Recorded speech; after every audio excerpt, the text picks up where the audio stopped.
Hi, Elyce Monet. I'm back again.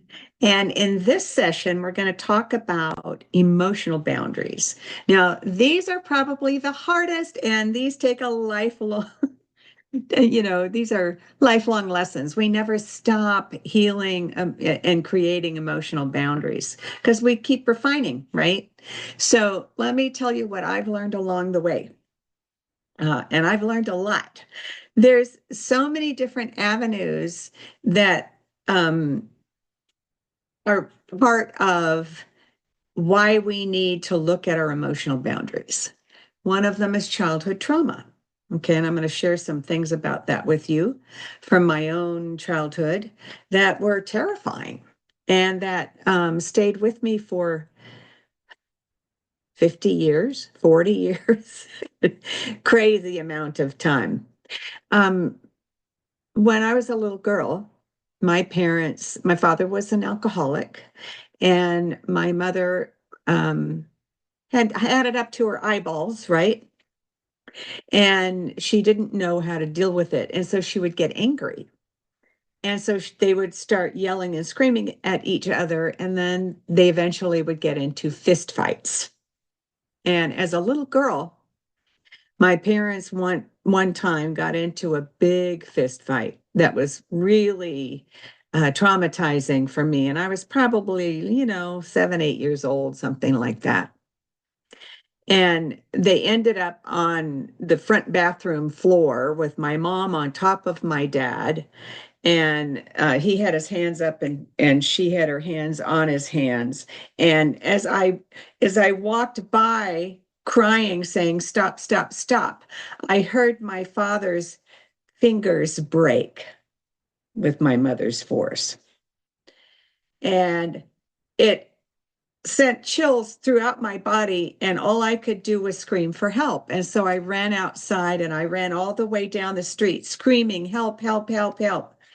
The neighbors came out, tried to help, but I kept running because my brothers were down the street at the neighbors. And I needed to get to my brothers to come stop them from fighting. Long story short, that incident was so traumatic emotionally for me that I vowed that I would never argue, that I would never fight. Now, what happens is when someone vows that they will never argue or fight, it makes you a people pleaser, right? The only thing I could do was surrender, surrender, surrender, surrender. And I thought that was love.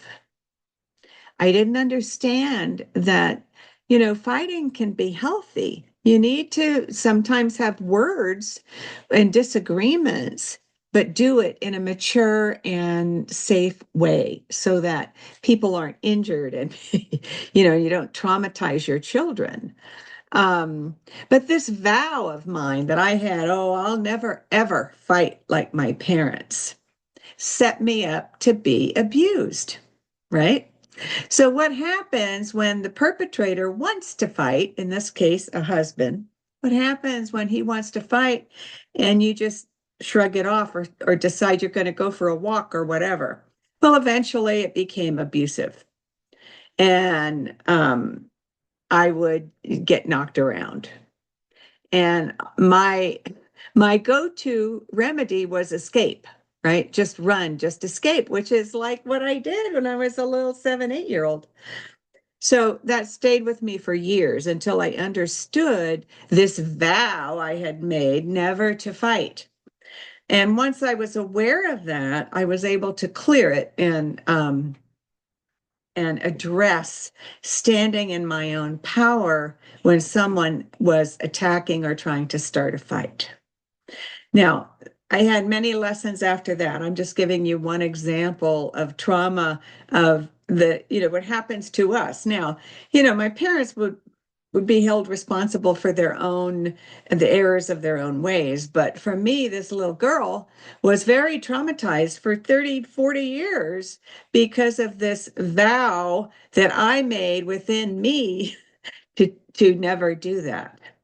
And so um, I went through life people pleasing.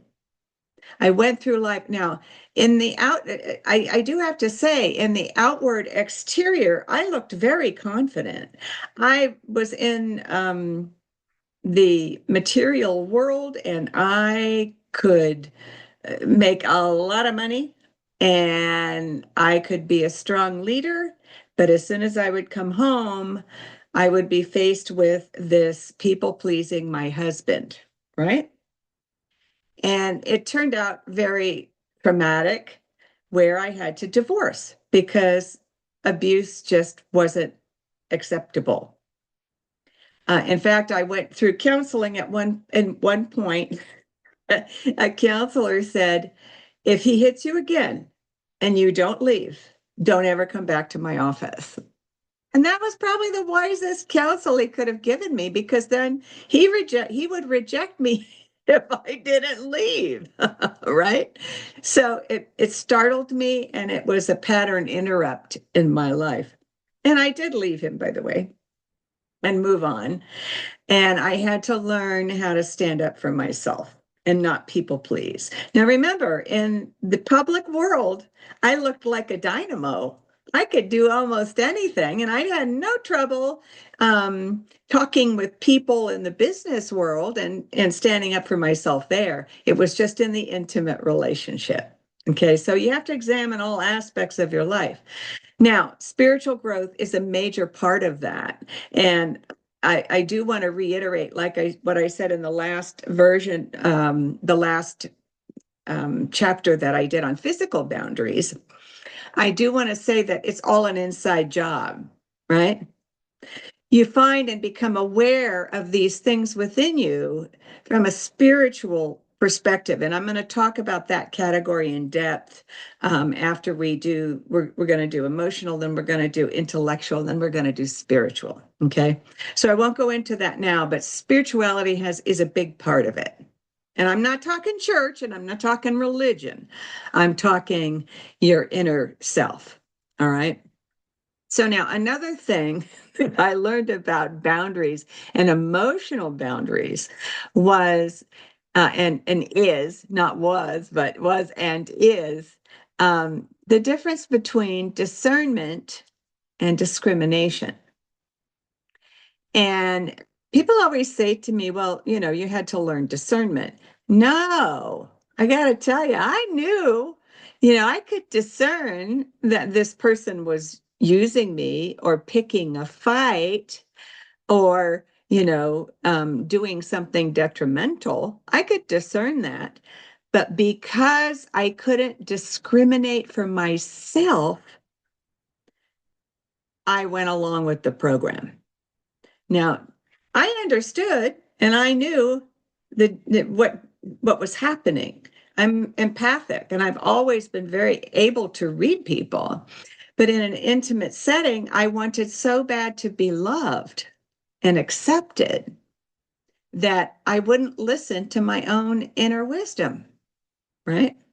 And I think most women are that way, where we can be very discerning. We know what's going on, and yet we don't do what's healthy for us. And that comes from years of being told it's always about the other person. The churches do that, our parents do that. And I grew up in that era where, you didn't want to be selfish. Don't be selfish. Think about others. Others are more important than yourself. I was taught that from the time I was little. So for me, and as a Libra, it's all about the other. So it was very natural for me to give to others and not give to myself. All right. And I was afraid that if I learned how to say no, I would lose love. Right. When in actuality, it was me not being authentic and not being willing to say no that was the problem for me, because I was not able to resolve any issues, right? I just avoided the pain. I avoided the issues. because I was afraid of losing love. So it's important that we recognize that emotional boundaries are something we have to work on every day. And it's important that we don't make other people bad and wrong. When we make other people bad and wrong, it sets us up for perpetrator victim, which is where I lived for so many years as the victim. And we don't want to be a victim. We want to be free. We want to be in our own power. But as soon as we give that up, as soon as we don't discriminate what's best for me, because that's what the discrimination is about, not what's best for them, what's best for me first, and then what's best for everyone, right? But what's best for me first meant me vocalizing, no, this isn't right. I'm not going to be abused, right? So as we look at that, we don't make other people bad and wrong. They are where they are. We can't control their behavior. We can't control their thoughts. We can control our response, right? We can control choosing discrimination over people pleasing. We can choose ourselves. We can have self-respect. And I realized, after so many years that self-respect was what I was needing. And I had it in the business world. I just didn't have it in my personal life, in my intimate life. And then when I did stand up for myself, boy, did I, I mean, I tried everything. And as I was working through it, if I did start to stand up for myself, boy, did I get well. So, it's like the extremes.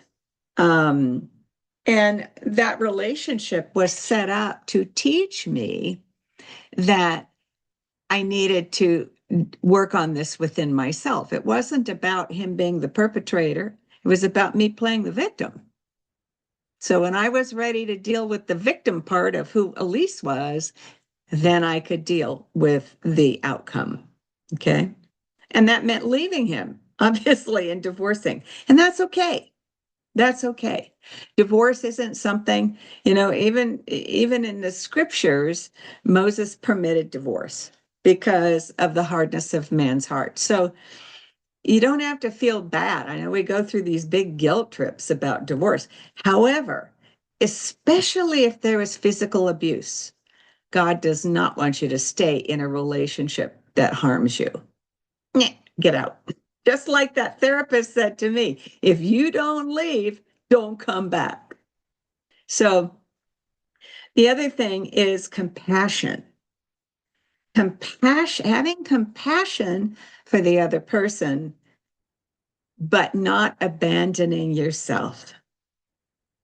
Say what you feel, say what you need to say hopefully in a loving, gentle way. Don't abandon your need to speak or your need to be heard, and have compassion no matter what the other person does.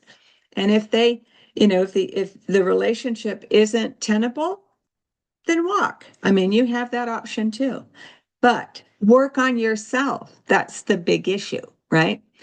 Emotional boundaries are here, and it's up to us to work on them. And I'm still working on my boundaries. I hope, and I know you are too, whether you're aware of it or not. But I hope this helped you a little bit, and that you will find peace and comfort when you truly respect yourself and have compassion for yourself and put yourself first. That's not selfish. Okay. Thank you.